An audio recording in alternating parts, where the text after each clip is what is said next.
গাজীপুরে হত্যাকাণ্ডের জন্য 5 জন পুলিশ অফিসারের রায়কে 3 মাস পিছিয়ে দিয়েছে।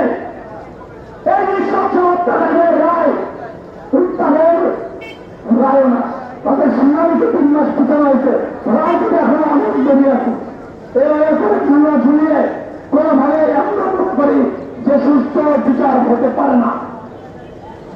আমরা রাজনৈতিক দলকে আহ্বান করবো, আপনারা নির্বাচন কথা বলবেন না, কোন রাজনীতি করবে না। 24-এর গরিব বেতন কোন রাজনৈতিক ম্যান্ডেট হয় নাই।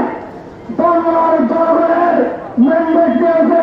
বাংলার জনগণ মুক্তি সাথ নেওয়ার জন্য ছাত্র সমাজ তাদের বুকের তাদের রক্ত ঢেলে দিয়েছে।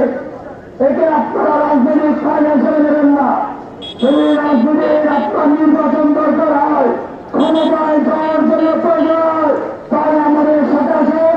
এই 2000 আমাদের শহীদ ভাইয়ের রক্তের ঋণ শোধ করে তাদের বিচার কার্য করে সেই খুনি হাসিনাকে এনে তার ফাঁসির রায় ঘোষণা করে তারপরে আপনারা নির্বাচনে যাবেন।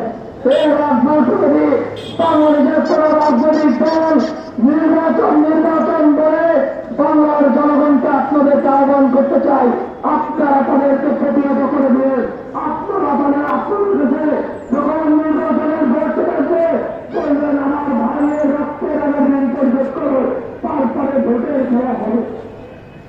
যারা এই যে বাংলাদেশে খেলা বলে যাচ্ছে খেলা হবে, তারা আজকে সব পাড়ায় গেছে না। ক্ষমতার ব্যাপার দেখাচ্ছে একজনও বাংলাদেশে নাই।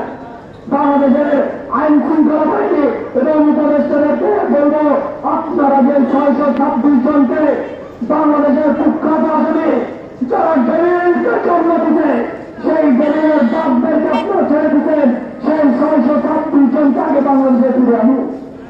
সেই আওয়ামী লীগের স্পেন্সার, যে আওয়ামী লীগের দুশোর যারা আওয়ামী লীগকে একটি জায়গা বানিয়েছে, যারা পুলিশকে চাইয়ে করার জন্য সৃষ্টি করেছে, তাদেরকে আওয়ামী লীগের সেই ক্যাডার বাহিনীকে পুলিশে ঢুকিয়ে যাদেরকে পুলিশকে